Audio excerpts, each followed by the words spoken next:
Welcome to the round 2 team sheets video. It's George from Fantasy Take TV. We'll also touch on Carlton versus Geelong and go over my trades for this week. So Carlton versus Geelong. Before we actually get into the team sheets, I actually already done this sort of video on Enno's channel, so you can watch that with just me and Enno, but I'll go over it again briefly anyway. But yeah, Carlton versus Geelong. Carlton got up. Probably the two major takeouts here. Well, firstly, I think Jack Bowes played down back, racked it up early, slowed down a bit, but he was like sprinting late in the game, so he looks like he ran out the game okay, and, you know, coming off a bit of a layoff with his calf issue, he should be better second time around. Do you grab him?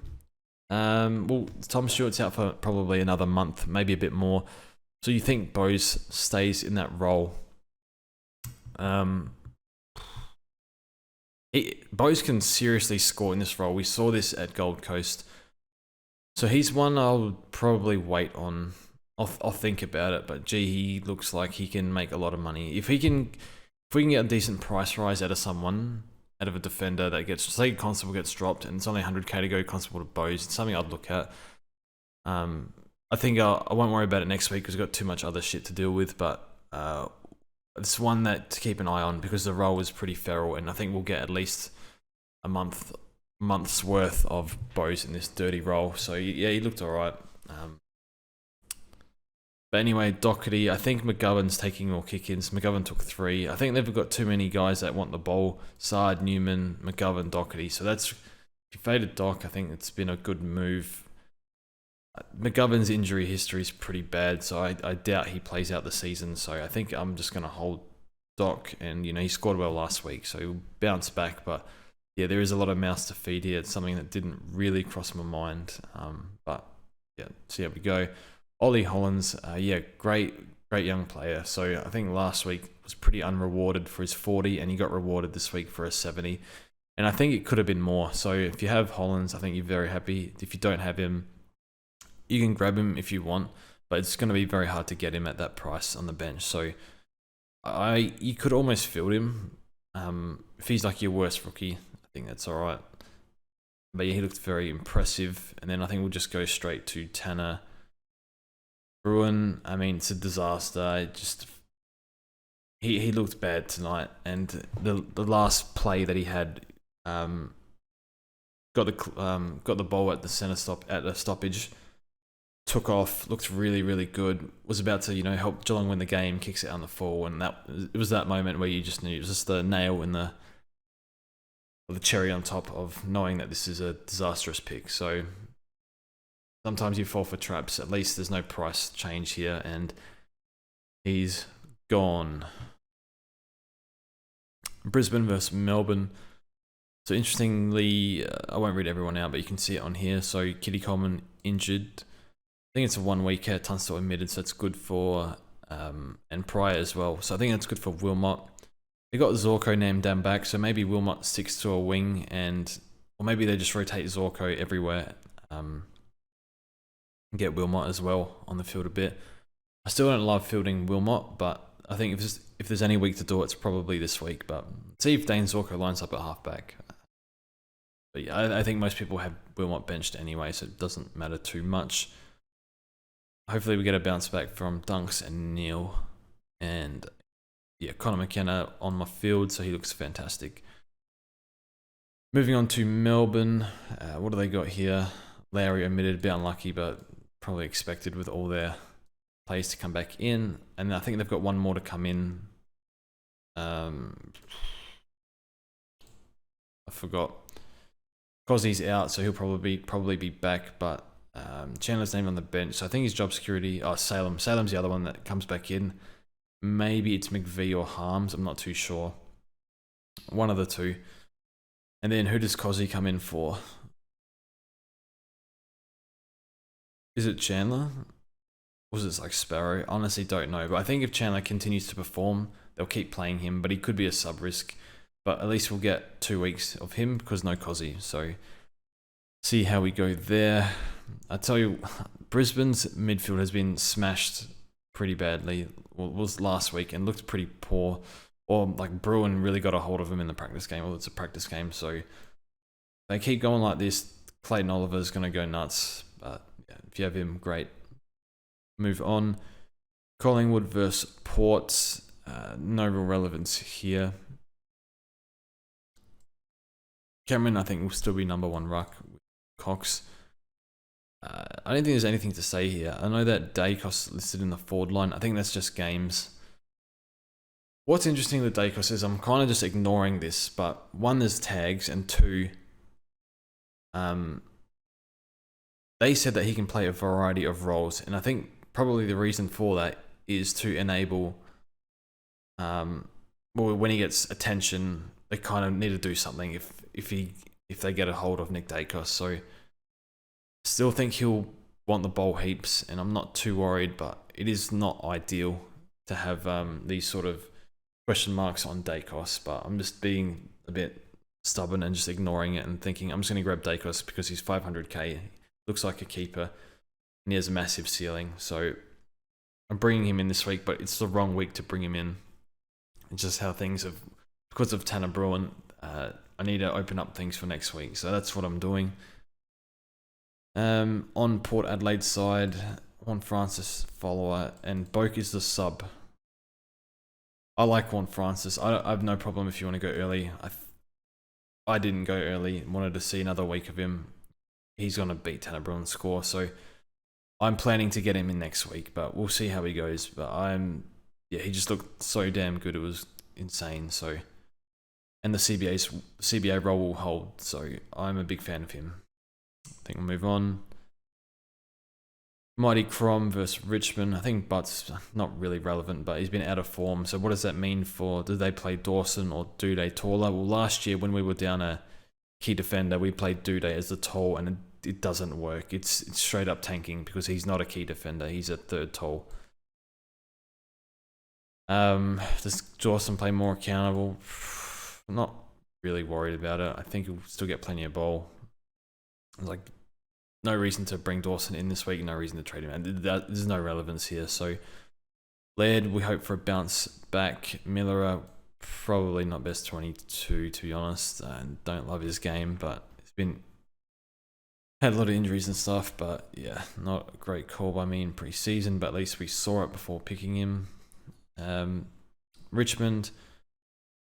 So they've got Samson Ryan coming in. So this is interesting because it's like the wrong week, because it would be ideal if you started him, but yeah, it's going to be tough to bring him in round 4, but he provides a bit of ruck cover, which I think will be very useful.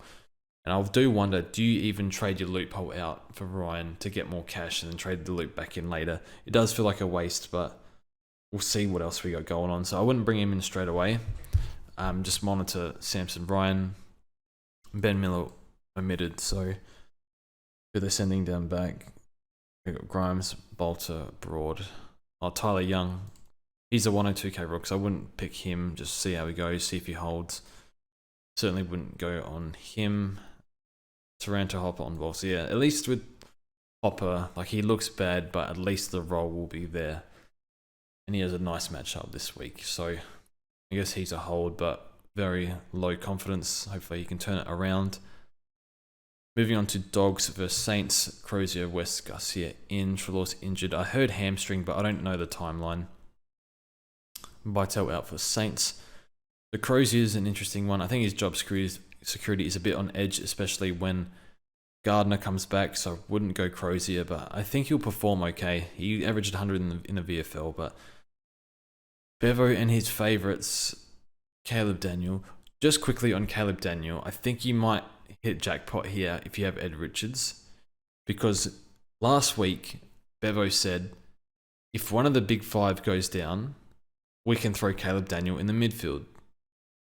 Well, one of them has gone down, so I would think that if Bevo sticks to his word, he's going to put Daniel or maybe even McLean in the midfield, which means good for Ed Richards, which is very annoying because I couldn't pick him because Daniel went down back.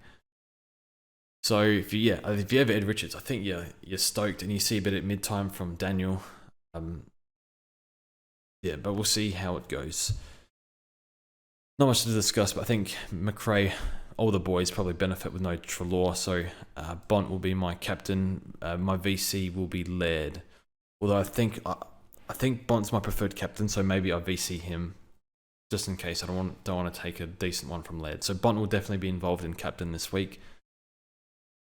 St Kilda, Stocker. Honestly, I don't have a good read on Stocker, but Nasaya, they didn't get much ball back there, so I think you can hold a week with Nasaya, but I think there's just better stuff out there. So he's expendable, but he showed he can score okay. But yeah, it's not a priority trade out this week, but would prepare next week. But yeah, see how he goes if you want. Philippou, I can't really get in, but I do like him a lot. A good starting pick. And that's pretty much it. Now we'll look at Fremantle versus North. So Goldstein is in. Comben probably doesn't ruck much anymore. Goes, where is he? More key forward. Probably that's it for Sheasel down back. I think that's good. Zeba on the bench. Wouldn't worry too much about that. Will Phillips not best 22. And then to Fremantle. Not much here. There's literally nothing here. Young on the bench is a bit weird, but if you can trade in Young if you want. I feel safer with Dacos because I have a better read on Dacos, but at least Young's role was a bit more stable. I would have liked to see more kick-ins from Young because they shared it with Cox, I think Clark, and one more, Ryan. Anyway, I think it's fine, but I'll be going the Dacos route. Hopefully Darcy's high CBAs hold up. Just want 75 plus. Sunday, Sydney versus Hawthorn. Inns, extended bench, whatever, and then more extended bench stuff. So not really sure what's going on. Andrew on the bench, so he's the ruck forward, but I think they are happy with Laddams rucking while Hickey is down. Nothing really relevant here. So I think Sydney's a very popular team for fantasy formats this year. Errol Goulden on the bench. Not confirmed, but there's some rumours that he might not get up from his calf issue from when he got his calf taped last week. So that's just something to keep an eye on. I wouldn't be moving stuff around just because you expect him to be out. I'd wait for the news first because there's nothing confirmed yet. Hawthorn versus Hawthorn rather. On Hawthorn's side of things, Walpole half forward. I think he was there last week, so I wouldn't worry too much about that. Sicily looks like D1. I think you can grab him. And Will Day was in the rehab group this week, but he's playing, so he should be fine. So I don't think he's all that relevant, more for fantasy. Be interesting to see if Ward gets more inside time. But that's pretty much it. Essendon versus Suns. Davies omitted, everything else. Weller's back, but Constable held, which is great. So I'll field Constable this week, and hopefully he holds. Hopefully they back him in. For our sake anyway. Still no Hind and Ambrosio's extended bench, so I guess that's good for the Essendon boys. Setterfield, I'll probably wait a week on Setterfield. I know the CBA is exceptionally good, which would give you a lot of confidence. Game was a bit weird, like he only had 3 contested, like a lot of outside junk possession, so I just want to see that balance with Parrish in the team because Parrish is the main clearance guy. So yeah, I want to get another look at that. But if you have him, fantastic. Be very happy. If Gordon's is out, I'll field Davey. Just hopefully he doesn't pull a 20. Just hope for the best. And Gold Coast, we spoke about Constable playing. Who's comes in here? I think Uland is playing, so I wouldn't go early on him. I'd wait a week, but he looks pretty good. But when Power comes back, he might be the one to go out, but we'll keep an eye on that. Flanders named Fordpock. I think it must be the similar role to last week. I think he'll be okay and make a bit of money, and not like a definite trade out, but if you need to grab a Sheasel, I think he's expendable, but I really like him. His work rate is exceptional. It's much, much better than Tanner Bruins, so yeah, maybe it was get rid of Bruin over Flanders, but see how he goes. West Coast versus the Giants. Elijah Hewitt is debuting, so he's 140k mid. He looked really good, but I'm not sure he has the tank yet, so don't go early, but give him some time. And then looking at defense, a few people going Cole, not for me. Chester held, which is good, and Long held. I think Long will definitely stay in the team. He looked good. Bench, I don't know. And then here, well, no Kelly, no Perryman, no Whitfield. So few ins here. Honestly, I don't know who plays, but I think Ward will play midfield.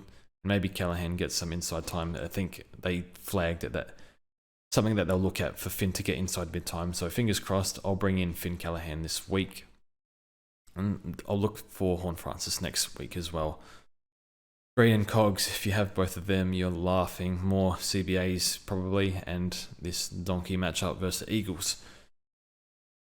So my team, bloody Bruin. So again, week's got off to a bad start. It's a sinking feeling, but it's whatever. Is what it is. And then my trades are Jones to Dacos. So this is the wrong week to do this because it's one of the harder matchups for Dacos and the best matchup for Jones, who's confirmed to be playing. But I want to open up more money to move on Bruin. So at least, even if it goes wrong this week, at least I know next week I can make a better move with Bruin because this gives me more money to play with, as well as the option of dealing with Hopper as my screen freezes. But those are my trades. Kelly, I could hold because I have Ollie Holland, so I'd like to do that. But I can't really do it. Just because I really just want to shore up the defense.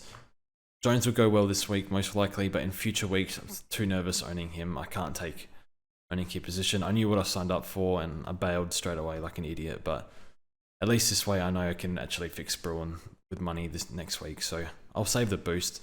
I like to save the boost if you can, but I guess in hindsight, it was to boost Bruin to probably Horne-Francis, but on to the next one. So thanks for watching. I'll be in Melbourne this week, so no videos over the weekend. Say hello if you do see me. Tell me how shit the Bruin pick was. Go for it. Yeah, come say hello. I'd be upset if you didn't say hello when I was at the game. If you want to have a quick chat about Supercoach, no dramas. Anyway, that's it from me. Thanks for watching. See you guys on